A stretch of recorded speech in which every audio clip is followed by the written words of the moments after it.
Well, we've set August-like heat temperature records over the past weekend, and for some of you, you're going to do it again today, but big changes are on the way and are arriving. Let's talk about it in this Tuesday edition of the Texas Weather Roundup.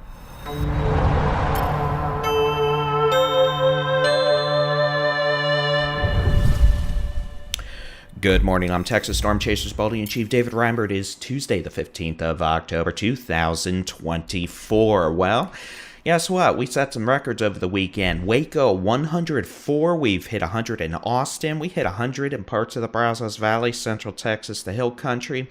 Absolutely, atrociously ridiculous. And guess what? It's going to be hot again today for some folks, but big changes are on the way, at least for a little while, and yeah, some chance for rain as well. Let's take a look at this high-resolution rapid refresh model for today, tonight, into Wednesday. We had some model data ingest issues overnight, so some of these frames are going to be missing, but the general scope of it is cold front will move south through the state today, bringing at times gusty north winds. As we get into tomorrow morning and early afternoon, the chance for a few thunderstorms in deep South Texas, the coastal bend down into the Rio Grande Valley. Not expecting a lot of rain, but some of y'all may get a quick downpour or two. Big issue the next few days, wildfire danger, very high.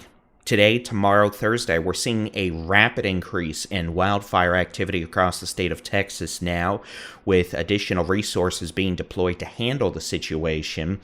But things are combustible. Flash drought well underway, and with the gusty north winds expected with the cold front today, along with an incredibly dry air mass, things are going to catch on fire pretty easily. So be mindful of that, and that risk will continue, well, really for the foreseeable future. In fact, today we may even see locally extreme fire danger in the Panhandle of Texas. Now, let's talk about some changes we're going to have besides the cold front moving through over the next couple of days. We'll get into that in a minute. The upper-level jet stream, you can see a nice long-wave trough bringing that northwesterly flow aloft to Texas, which is helping to bring that cold front south through the state today and tonight and tomorrow.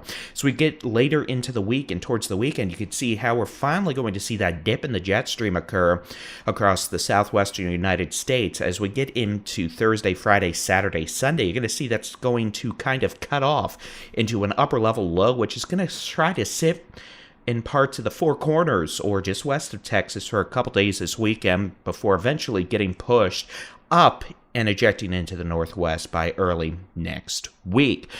Why am I mentioning that? Well, as that upper level low sits its happy southwest of the state, towards the weekend, we're going to see an increasing chance for rain across parts of West Texas, the Panhandle, maybe in parts of the Permian Basin, far west Texas, eastern New Mexico, especially as we get into the second half of Friday, Saturday, and Sunday. You can see that here depicted by the long-range American weather model, the Global Forecast System.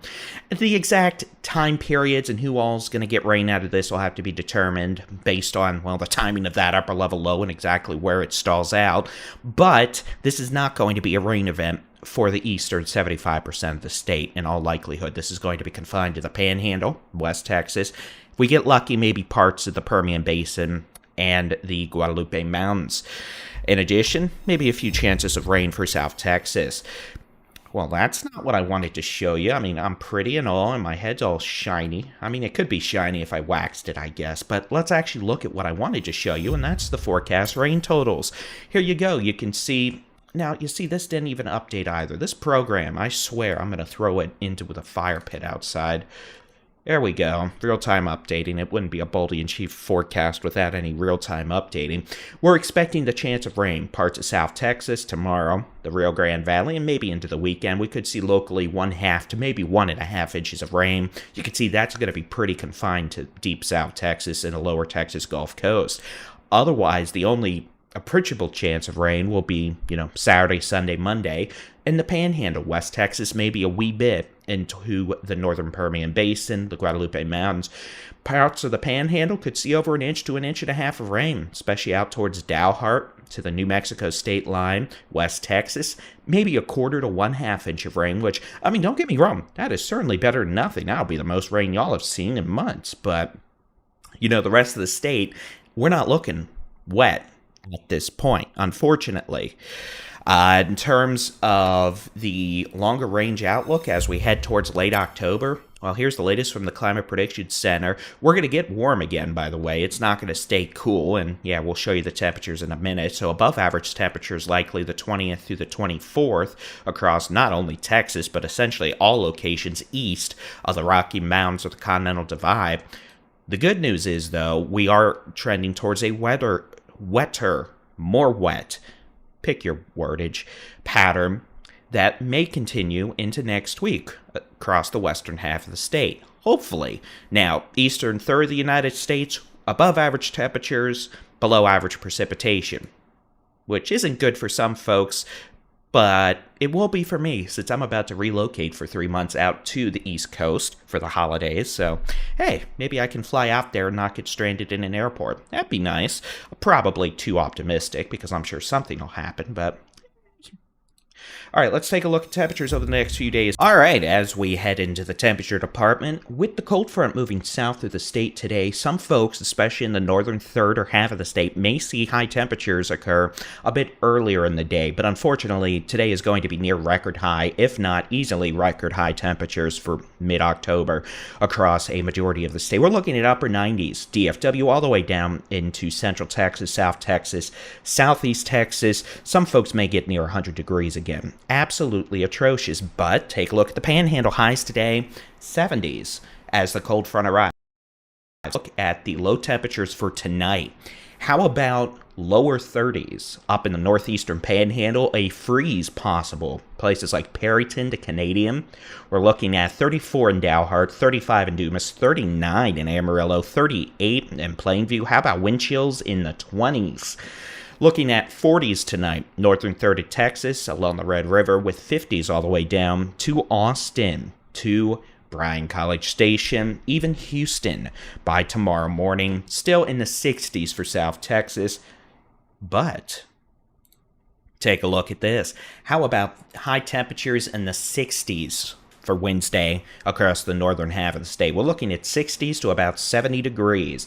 That's only a good 25 to 30 degree temperature drop compared to today. We're looking at 66 in Lubbock, about 69 in DFW, 67 Texarkana, 75 in Houston. We're looking at upper 70s to low 80s around San Antonio, still about 90 in McAllen, 78 in El Paso with a very dry air mass in place across the state. The result will be very high wildfire danger, so please keep that in mind.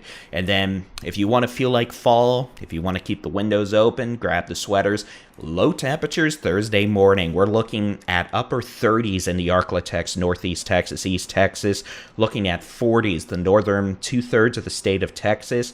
It is going to be chilly Thursday morning, especially given the fact this will be probably the first chill most of us have experienced this fall, so our bodies are not yet accustomed to the fact it's not summer. So it's going to be pretty chilly in the morning, but oh so glorious. Rio Grande Valley, you're going to miss out on this. Still about 70 degrees to start off your Thursday morning.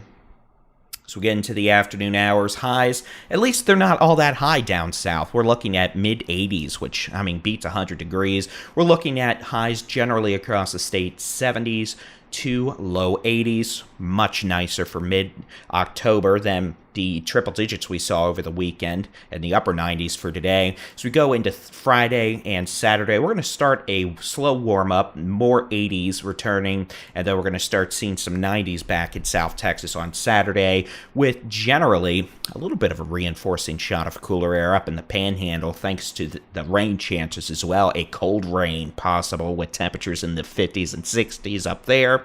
Rest of the state, we're looking at highs in the upper 70s to middle 80s. I'm Texas Storm Chasers Boldy-in-Chief David Reimer. As always, you can get your local weather forecast, interactive weather radar, and more in the free Texas Storm Chasers mobile app. Just search for Texas Storm Chasers where you download apps for your device. And of course, thanks for watching us on our YouTube channel, the Texas Weather Center. Yeah, that's about it. I'm out of things to say. So we will be back bright and early tomorrow morning, Wednesday, with a new edition of the Texas Weather Roundup. Till then, enjoy the upcoming cold front. God bless.